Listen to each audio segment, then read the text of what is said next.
you, when I first met Ansi, I could not stand him. Oh, I know she hated me.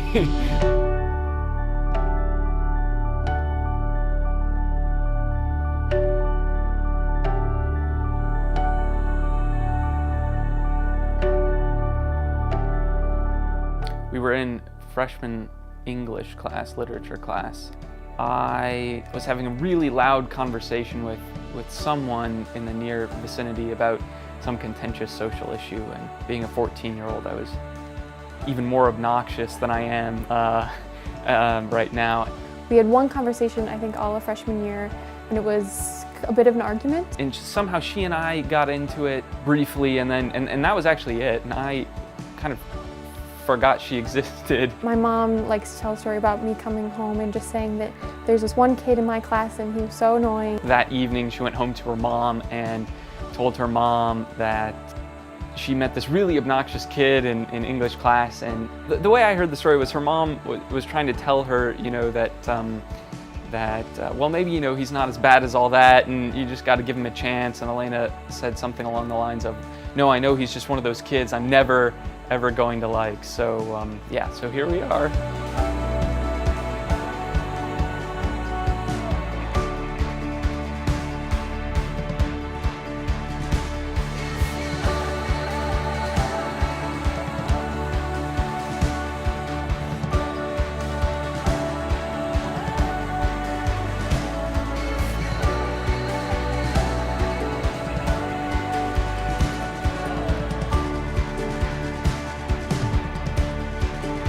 Fortunately, we had another class the next year, and just by chance, because the way the alphabetical seating worked out, we sat next to each other again. We had a class together with some mutual friends, and so we talked a lot then and became good friends, and that's sort of how things took off. We kind of started talking, and I realized, oh, he's actually a nice guy. And so I think it was just kind of gradual over several months of just running in the same circles that we got to know each other as friends, but it wasn't for another year and a half that we started dating or anything like that. We just kind of were very friendly in class, and we talked about things that were going on in our lives and classes. One of the things that it enabled us to avoid was that sort of awkward period at the beginning of a lot of relationships where you're trying to get to know each other, but you want the other person to like you, so you're not really trying to let them get to know everything about you. And so I think starting as friends enables you to kind of, you just kind of cut through that, because no one's trying to be anything other than who they are. It's harder for me to open up to people, and so Ansi's just the kind of person you can talk to about anything, and I kind of opened up with him more about stuff going on in my life and family, and he listened really well, and we started having more deeper conversations about life and faith, and I think through those conversations and just spending a lot of time together studying chemistry at Barnes & Noble kind of turned it into something that could be more than just friendship. Junior year of high school, we started getting a lot closer. We became really, really good friends, and I was taking a summer course, creative writing course, at the University of Chicago, where I go now. Over that course, when I was in Chicago for 3 weeks, we were, you know, texting every day and stuff like that. And I just remember deciding during that time that whenever I got back to Springfield, we were going to, you know, I really wanted to meet with her and have, you know, a conversation about us. He just kind of jumped into it, as is Ansi's nature. I sort of skipped the, you know, do you like me? Oh, by the way, I like, and then I had to catch myself and go back to that partway through the conversation, just to make sure that we were on the same page. Kind of told me that he had feelings for me, and what I thought too, and of course I did. And I was terrified, because the thing is, we had feelings for each other for a while, and everyone else knew it. So I had a pretty good idea of where things stood going into it, but I couldn't be sure. And then that was kind of the slow beginning of us transitioning from just friends to more than friends. I don't know if we would have gotten to that point if we hadn't started off as such great friends, and I got to really know him and know his heart and who he is just to his friends without any sort of other intentions behind it. Yeah, he's my best friend.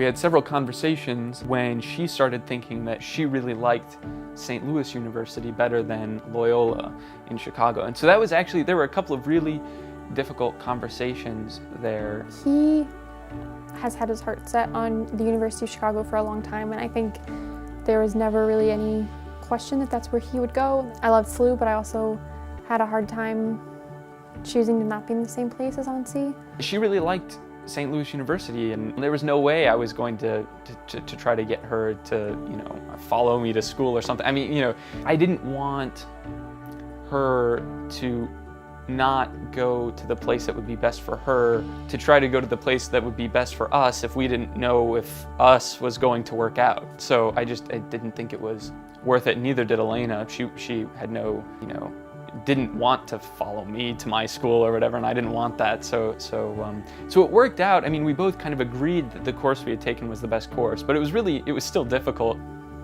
I think we were confident that we had both made the right decision in schools, and that at that point in time we didn't really know where our relationship was going, and so we kind of thought that choosing the right school for us as individuals was the best choice at that time, just because we were seniors in high school. We didn't know, or maybe he knew more than I did, but I think we wanted to make that choice for which school was going to be a better fit rather than choosing for our relationship. We both knew that it was going to be very difficult having a long distance relationship in college, and so for me, I wasn't interested in continuing a relationship unless I thought that there was real potential for the relationship to be serious down the line. So at least for me, I wouldn't necessarily say that I was thinking about marriage, but I was thinking about, is Elena the kind of person I could see myself with? Because if not, I just didn't see a whole lot of point in the time and the energy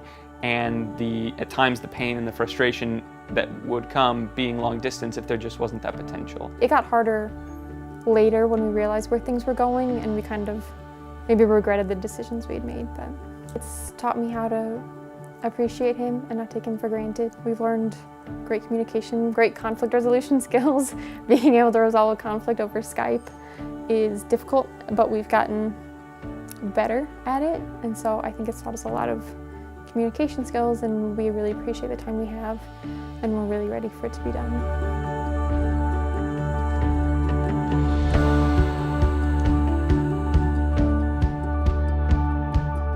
So the night I left for college, Ansi came to my house for dinner with my family, and he gave me this letter, but he said I had to wait to open it until after. So after dinner we went to the park, and that's where he first told me that he loved me, and I told him that I loved him. It was not something that I was about to say without forethought, because I didn't want to just say it to say it, because I thought that not only was that dishonest, but I also don't think it's particularly healthy just to be in the habit of declaring one's love for another. So I had been thinking about it for a long time. I just remember there were nights when, he dropped me back off at my house, or we'd be talking on the phone and we'd hang up, and I just would say it out loud to myself because I just felt like I couldn't keep it in anymore, but we hadn't said it, so I didn't want to be the first one to say it. I didn't know how Ansi felt about saying it. I'd written her a letter, but when I gave it to her at her house, but I said, you have to wait until after we hang out tonight to read it. And it was because in that letter, I also said, I love you, but I couldn't have her read the letter without saying it first. He has no memory of writing this letter. Don't remember writing it at all. And really, she keeps it, I think she keeps it in her Bible, in the back page of her Bible. Keep it in my Bible that I keep with me everywhere, because it's one of my most treasured possessions, one of my favorite memories of us and of him. Maybe 6 months ago, I pulled it out and I was like, oh, I love this letter so much. You wrote it to me and talked about just how great it's been to get to know me, and that you love me for the first time. Still don't remember writing it or giving it to her. And he looks at it and he reads through, he's like, yeah, I don't remember writing this. He's like, it sounds great. There's some great stuff in there. But he has no memory of writing it at all. She's like, you don't remember writing me this? And she holds it up. I was like, no, not at all. She's like, you gave that to me the night you said you loved me. And I was like, sorry, I don't know. That's just such an Ansi thing. He can remember an article he read 3 years ago, who wrote it, where they went to school, their degrees, but he couldn't remember the sweetest letter he's ever written me. So, and he still doesn't remember, even after reading it and me telling him about it. We had been talking about getting married probably 8 months or so. She already knew that I was going to propose, and I already knew, at least my fingers were crossed, that she was going to say yes. Because we're both away at school, we kind of had to plan what weekend worked best. And so for me, it was like the difference. I was going to be in town, and she was going to be in town one weekend in May, and then there was another weekend in May that I could have done it. And I didn't tell her which weekend it was going to be, but I mean, so she knew it was coming sometime in this weekend. And so I knew the weekend it was happening, but I didn't know the day. He did surprise me. I was expecting it Saturday, but it happened on a Friday. My idea was to make a picnic for lunch for Saturday, take Elena out to this spot where we had a really, meaningful, important conversation, set out the picnic and do that. But as I'm checking the weather on my phone on the way down to Springfield, I realized that it was supposed to storm. So there's no way I was doing a picnic if there's going to be some kind of, massive thunderstorm. So I was like, had to come up with a plan B. We just made plans to go grab dinner before, watch a movie at his house, I think, and he showed up to my house.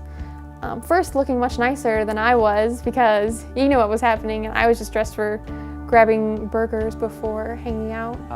On the way to dinner that night, I picked her up at her house that night, and I pretended like I made a wrong turn going to the restaurant, which for me, I can be kind of absent-minded and out of it, so she had no idea. So at this point, I still didn't know. I was expecting it tomorrow. I planned my outfit I was gonna wear, and he just threw that off. So we were driving from my house towards downtown, which is where the restaurant we were going, and he takes a wrong turn, and I'm like, hey, you missed the turn. And he said, oh shoot, I thought we were just going back to my house, which I totally believed because he has a lot of great qualities, but I think driving in directions is not always one of them. And she's like, Hans, you were supposed to go straight. And I was like, oh, really? Gosh, I'm sorry. This song's on the radio or on, that I'm playing in the car. Like, it was great. I just went on autopilot like I was going home. And so then we keep driving, and then I make another wrong turn. And at this point, she knows, I think that it's happening because she got really quiet. And then we're getting up to the light, and I'm like, hey, you gotta take a left turn here. And then he just looks over at me and he says, no. And that's when I knew, and I just got really quiet and I really nervous, and I think we tried talking just to fill the space because there's that awkward moment where you know what's gonna happen, but it hasn't happened, and so you just feel the need to fill the space with small talk. And so then I took her to the park. And then he takes me to this bench where actually it was the same spot where we first said I love you. So it was this very, meaningful, special place. And we sit down on the bench, and he starts his piece. I gave a bit of a speech first, which I had written in a notebook, actually. I'd been preparing it for like a few weeks. It was so Ansi. He started off by saying, I was reading this article, which is just such an Ansi thing to say. I did the speech, and I got down on one knee and asked her, and thank God she said yes. Said it was about the story in Genesis when God creates Eve from Adam, and that Adam fell into this sleep, and talking about this perfect partner and this companion for Adam, and then he says that, I'm his Eve, his suitable partner, his perfect companion, the person he wanted to spend the rest of his life with. And then down on one knee, and it was sweet and perfect and simple and just so him and so us. I found out a few weeks later that she actually wasn't listening to anything I was saying because she was so nervous. So she asked me later if she could read the speech that I'd written down so that she could kind of retroactively listen to what I had said. I was so excited. We had been stuck in this place where we knew we were planning on getting married, but we weren't engaged, and so just to make it this new stage in our lives being engaged, I was excited and happy, and it just, like when he said I love you, it just felt right. I, Ansi, take you, Elena.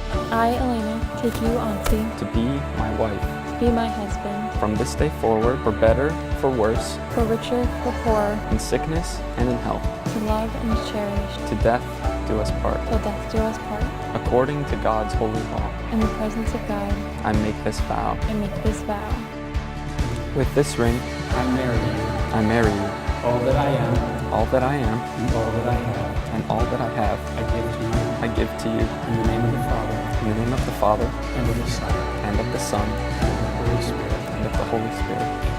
Amen. With this ring, With this ring, I marry you, I marry you, all that I am all that I am and all that I have. and all that I have. I give to you, I give to you in the name of the Father, in the name of the Father and of the Son, and of the Son and of the Holy and of the Spirit. Holy Spirit. I therefore, as a pastor and servant of Jesus Christ, proclaim that they are husband and wife, those whom God has joined together. Let nothing, let no one put asunder. Auntie and Elena, you may seal your marriage with a kiss.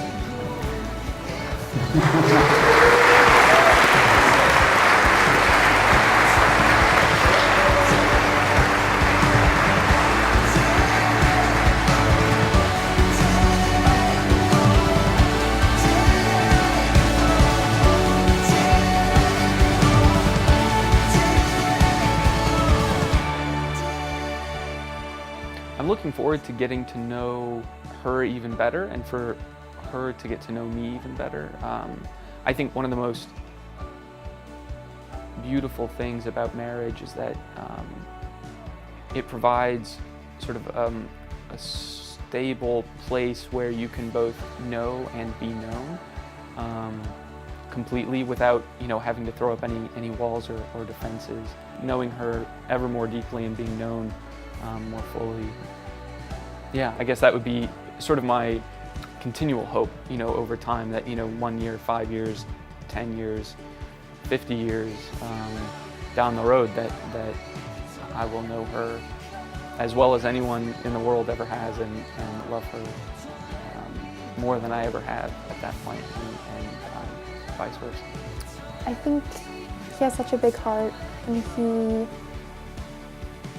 just cares so much about the people in his life. He challenged me so much and I'm more myself when I'm with him. Yeah, just the way he loves other people. I think just seeing him every day and, getting to ask him how,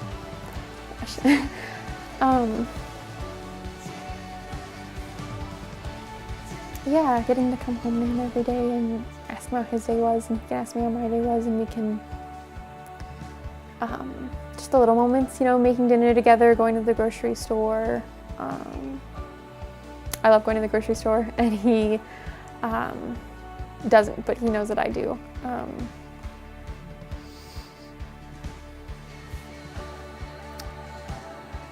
Yeah, just not having to say goodbye for a while. I can't wait to do life with you.